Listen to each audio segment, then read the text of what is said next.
welcome to day 4 of the adventure in Melbourne. If it's loud, it's because I'm out on the streets doing the voiceover as Ben Cousins on the front page of the paper. Pink in town for a huge concert tour in Australia. It's huge. These guys, human trafficking from Indonesia, it's pretty crazy, a worldwide story.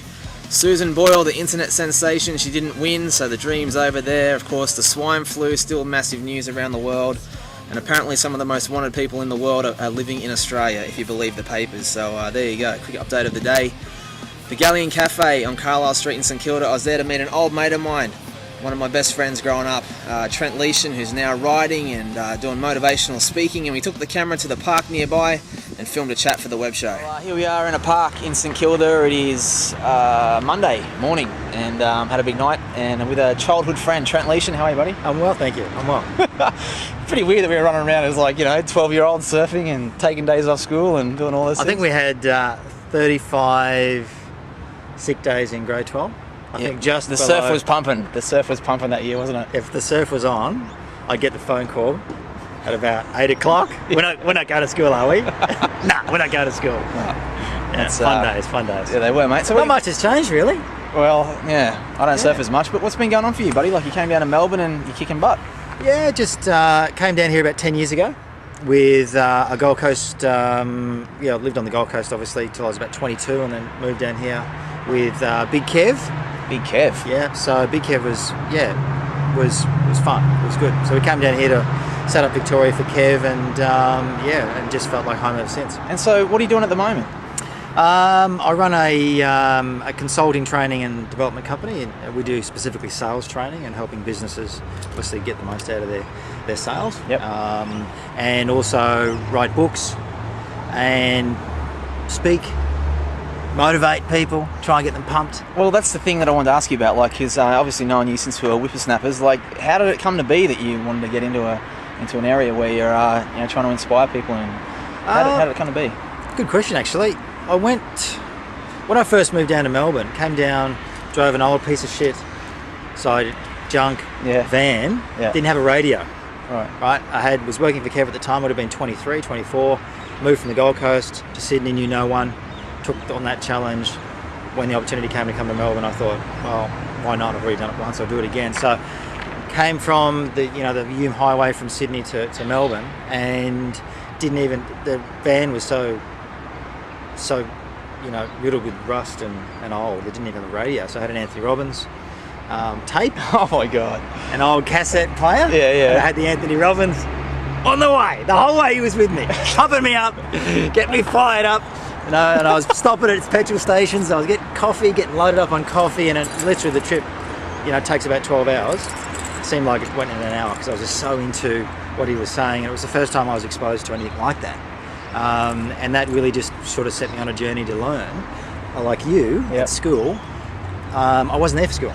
I was there for socialising and playing sport. So the concept of learning was collapsed into this sort of thing that I wasn't interested in. So it was only through that experience that I really got a thirst for learning, and I started this sort of journey, learning, self-discovery, reading, studying, and it's led me here, and that really inspired me to try and understand myself better, help other people understand themselves better, and that's what I do now. Speak, write, and try and motivate people. Well, that's awesome, because as you know, what I've been doing with the show is trying to show through people's stories that anything's possible. If you're going through school and you're not really paying attention, and then there's no uni and things like that, then all of a sudden you're writing books, you're proving it, right? Oh, absolutely. If you're passionate about something, that's the key. And that's to me, I've written a book called The Naked Salesman, and it's a very different. It's traditionally a sales book, but it's very different. It's teaching people how to be more unique, bold, memorable, follow their dreams, be passionate, and in a good way. So it promotes a win-win. So it's about ethics as well. First chapter is called Where Have All the Playgrounds Gone? Yeah. And it's interesting that we're looking for a place to record, and here we are on this playground. It have to be the tiniest playground in Australia, but it'll do. Yeah. So it's about playing while you work and having fun, because you spend so much time working. 70% of your adult life is actually working, so you got to have fun with it. You got to enjoy what you do. So it's as much about sales and getting the best out of your business as it is about sort of helping yourself find meaning and passion and purpose. So that's the first book anyway. Yeah, so that's awesome, man. Well, I love asking people if they can live the ultimate dream. So what is it for you? Childhood best buddy, and what's the ultimate dream if you can do it? Definitely, it's the living a life that I'm able to do what I love doing, which is speaking and motivating and being creative to me, and being around great people. That to me is the most important thing. Family, friends come first. I've been lucky enough to have success in business where I've sort of worked really hard, and it hasn't given me the meaning that I wanted. So when I'm most passionate, when I have the most meaning, when I feel alive, is when I'm speaking, motivating, or just being around good people, being around my family. So everything else is really second to that. So traveling the world would be nice. Getting paid to do it, getting paid to speak and meet interesting people would be the goal as a life, as a career. So but you only got to start somewhere. So at the ground zero at the moment, trying to get everything rolling. But I'm enjoying it. So that's the main thing. Well, good for you, mate. Great to see you really quickly, and all the best. Cool, mates. Thanks. See you soon. Yeah, so great fun catching up with Trent, and you can read all about his book there at thenakedsalesman.com, and let's hope it's a big success for him. But the great thing about being in backpackers is you never know who you're going to meet, people from all around the world. And in my room, 2 girls from London and a guy from Holland, and I pulled the camera out and filmed this. Oh, I just spoke to my mum on Skype. Mum says hi. Well, she knows who you are. Huh? Well, she knows who you are. Which knows who you are? No, you're not going to wear my hair. Ow. I was looking at the pictures that she put of me when I dressed up in your clothes. They're so funny. You know what's not fair? Brooklyn was just telling me he's a 3 times world champion line dancer, and he won't do it. I know! Oh, I love her. Come on, let's do a line dance, No, I ready? don't want to dance with you. 5, 6, 7. Yeah, help him. Get him into a little bit. You can do it. You have to do it for me. Dance for a sleigh, a rodeo, a Romeo, a cowboy gone for the headstone. Die, bitch. Just die. 5, 6, 7. We'll put some good music on for you. Yeah. No.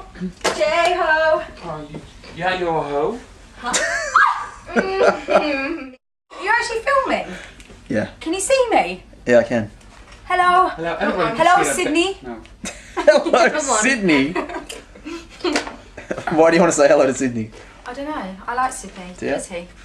Sydney. We can meet me and Sydney. Can we? Oh. No, you're not going to show my monkey. Oh, Brooklyn, can we try your hat on? Die. Go away. Shall I tell This is Sydney. This is his monkey. This is Brooklyn's little monkey. Oh. I'm going to tell the story from last night in the toilet. Oh What story? no! No! Then I'll embarrass you even more. Well, you can't.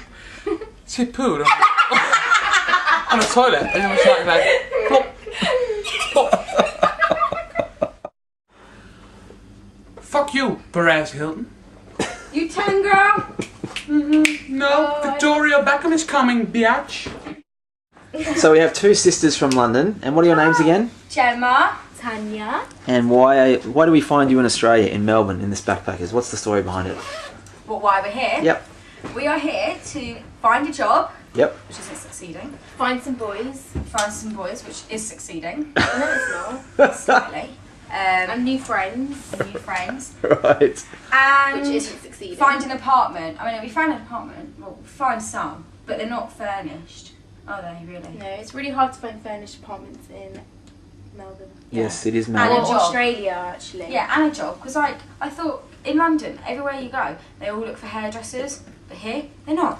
So is that what you guys do? No. I'm a hairdresser. She's a makeup artist and a beautician. Okay, so why Australia? How long was the plan thinking to come out here? Like, when did Oh, it we just start? planned it like that. We were Really? like- yeah, I've always wanted to she go to asked Australia. me- Yeah. I've always wanted to go to Australia just because why not? And she was like, no, I want to go to America. And she was like, let's do Australia. I was like, I just asked you then. So we booked Australia. Go us. Woo. Yeah, so it was good fun hanging out with Brooklyn and the girls from London, and after a big night, this is how it ended up. Right? This is Tanya actually Wednesday. I'm crying on one eye. I mean, who does that? Normally crying. I mean, Something's wrong with you. You're supposed to cry to both. normally you cry with 2 eyes. I'm only crying with one.